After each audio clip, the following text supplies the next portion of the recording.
every time when there is a Safer Torah, which is staying here in Poland, and there is no hands for this Torah, so he asked me to buy this Torah, and he wants to give it to the community, that this Torah will not stay in a safe or to stay in some slab on some shop. This Torah should be given to a Jewish community.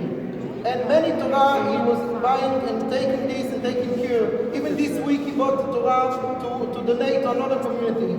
So we made something like Torah, and here is the honoring for Mr. Mosberg, and it's Etz Chaim like the Torah, and this is for you, and this is it's really from the Torah, and it's written here for its honor of Mr. and Mrs. Edward and Mosberg.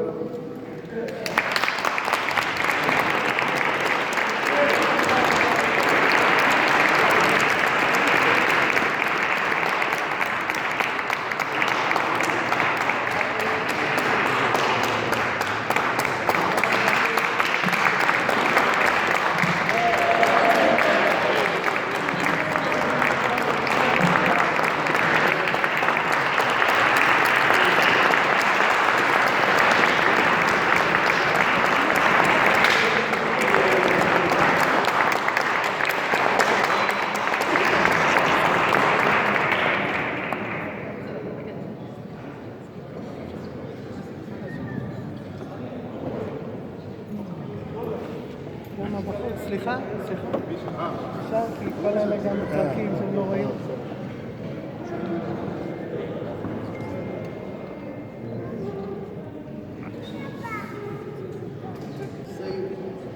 The microphone is brought to you. Please.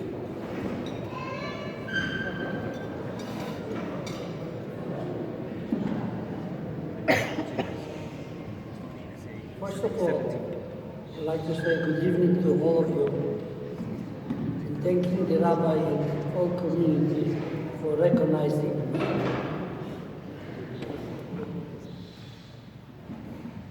I'd like to dedicate this evening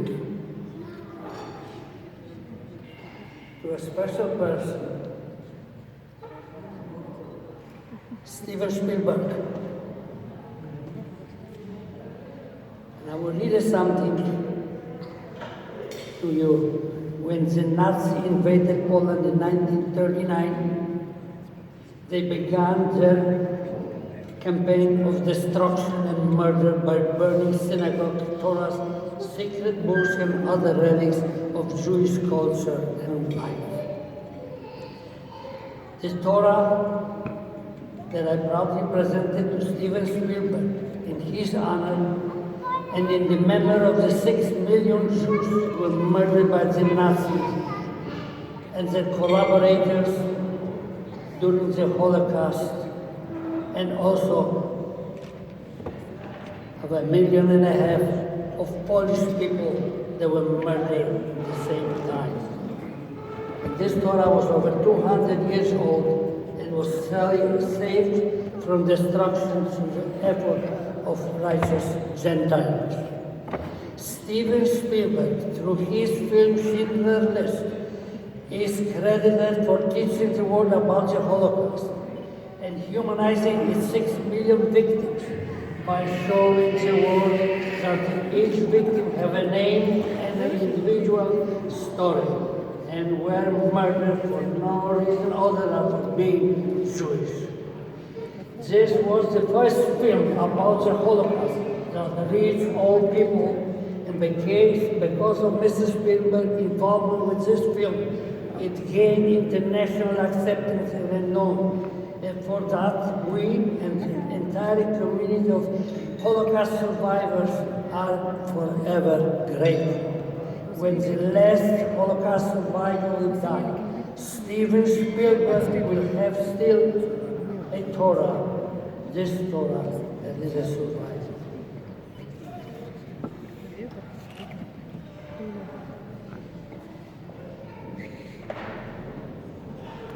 Here is a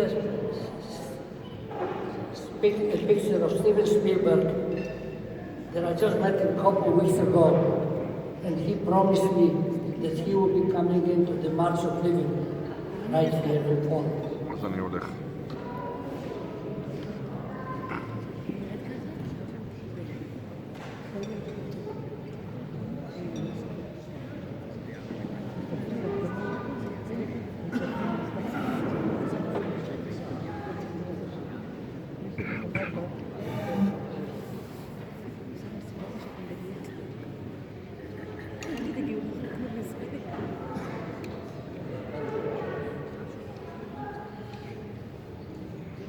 United Nations made January 27 the Holocaust Memorial Day for their own political reason, not as a friend of the Jewish people or the state of Israel.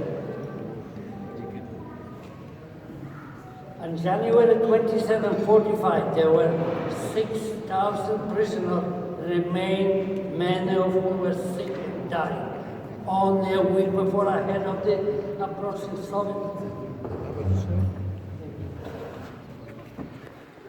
Soviet troops in Germany had begun a hasty evacuation of Auschwitz. Nearly 60,000 prisoners, all those deemed well and also wounded, spread on a detachment to the snowy western Austria and Germany. But 9 to 15,000 prisoners were unable to continue, were murdered on route, turning the evacuation into a true march of death. The snowy landscape soon turned red with the victims' blood. We ran in the snow like a madman without knowing where we are going. It was truly a death march, hell on earth. My wife went on her second death march and died. Then they were transported in Casablanca to Bergen-Belsen, from there to Gelderland, and finally Stone Mine of concentration camp Mauthausen, where they were liberated on May 5th, 1945. I was also liberated on the same time from Linz concentration camp. On the last day, the German crew brought us into caves that were set up with the dynamite to blow us up. The dynamite did not go off. And we should not forget that Heinrich Himmler issued an order on April 14, 1945, all commanders from the concentration camp not to leave any prisoners alive. After January 23, they murdered 4,000 Jewish prisoners, including my two sisters and my wife's sister. They lined up 7,000 young girls alongside the Baltic Sea, shot them with a machine gun, and the following murder was liberation. Prior to that morning, the German took some women and put them on raft and let them to float into the Baltic Sea. Without water, and we don't know how many they drowned. We know one thing, that the Swedish ship picked up a few survivors. In the concentration camp Belsen, I lost 16 members of my family.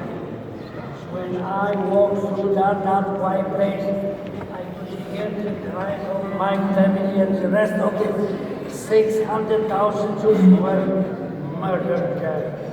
Don't forget us. How can we forget to forgive the barbaric murder of our brothers, sisters, the guest members of Auschwitz, Birkenau, Maidan, Treblinka, Old Belgium?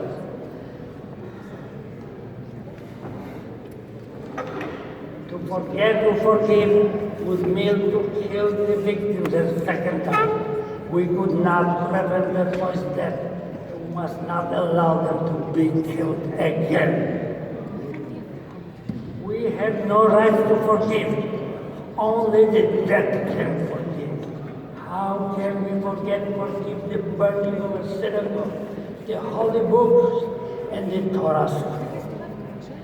And we should remember that the parchment of the Torah will burn, but the letters are indestructible.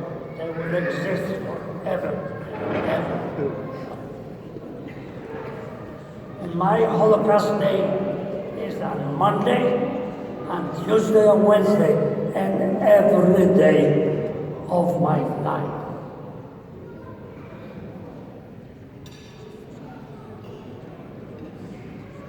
We should not forget that the German murdered 6 million Jews and almost 2 million Polish people against the German Nazi. And I believe one thing. If the state of Israel had existed 75 years ago, Donald Trump would be a president, they would bomb the crematoriums, the gas chamber, and to stop the Holocaust.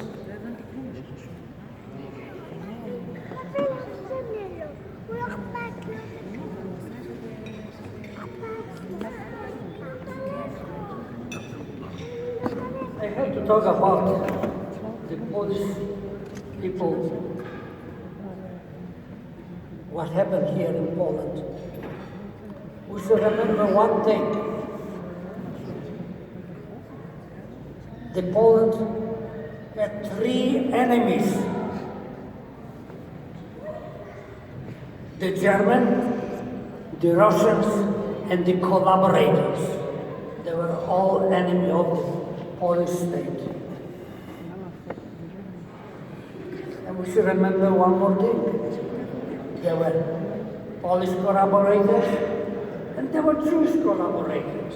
And I, as a Jew, I am ashamed of the Jewish collaborators. And Poland as a state should be ashamed of the Polish collaborators.